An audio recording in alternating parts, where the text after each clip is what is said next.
पिडुलाको मासु फर्किराख्ने हुन्छ, हुरुक्क हुने गरी दुख्ने हुन्छ, बटारिराख्ने हुन्छ बेला बेलामा।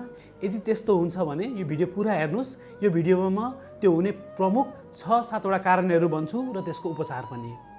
र पहिलो कारण भनेको चाहिँ लामो समयसम्म चाहिँ उठेर अथवा केही परिश्रम गरिराख्दाखेरि, दौडिराख्दाखेरि अथवा खुट्टालाई चाहिँ परिश्रम हुने कुरा गरिराख्दाखेरि चाहिँ पिडुला फर्किराख्ने हुन्छ। यस्तो बेलामा चाहिँ रेस्टको अति आवश्यक हुन्छ।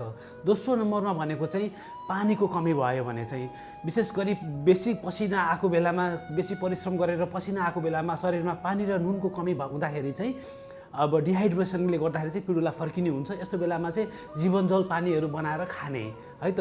तेस्रो नम्बरमा चाहिँ शरीरमा नुनहरूको कमी, जस्तै पोटासियम, क्याल्सियम, म्याग्नेजियमहरूको कमी भयो भने चाहिँ पिडुला फर्किराख्ने हुन्छ। यसको लागि चाहिँ एकचोटि ल्याब परीक्षण गरेर डक्टरलाई देखाएर चाहिँ त्यो नुनको पूर्ति गर्दा राम्रो हुन्छ है त। अर्को भनेको चाहिँ नसा च्यापिएको समस्या छ अथवा साइटिक नर्भ इरिटेसन अथवा नसा सम्बन्धी समस्या छ भने पनि यो चाहिँ पिडुला फर्किराख्ने हुन्छ है त। विशेष गरी अर्को भनेको चाहिँ प्रेग्नेन्सीको बेलामा युजली पीडा फर्किराख्नु नर्मल हो। विशेष गरी प्रेग्नेन्सीको चाहिँ अन्तिम अवस्थामा चाहिँ पिडुला फर्किराख्ने हुन्छ। अब त्यो चाहिँ विशेष गरी नसा च्यापिएर इरिटेसनहरू भएर चाहिँ त्यस्तो हुने हुन्छ। अर्को भनेको चाहिँ औषधि हो।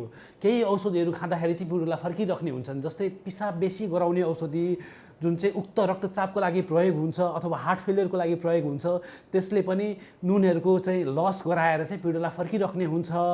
यसै गरेर चाहिँ अर्को भनेको चाहिँ कोलेस्ट्रोल घटाउने औषधिले पनि पिडुला फर्काउने हुन्छ है त। यसै गरी अर्को महत्त्वपूर्ण कारण भनेको चाहिँ केही रोगहरू छन् जसमा चाहिँ पिडुला फर्किराख्ने हुन्छ। त्यसैले यो रोगको उपचार गर्नु जरुरी हुन्छ, जस्तै मृगौला रोग, कलेजो रोग र थाइरोइडको समस्याहरूमा पनि पिडुला फर्किराख्ने हुन्छ।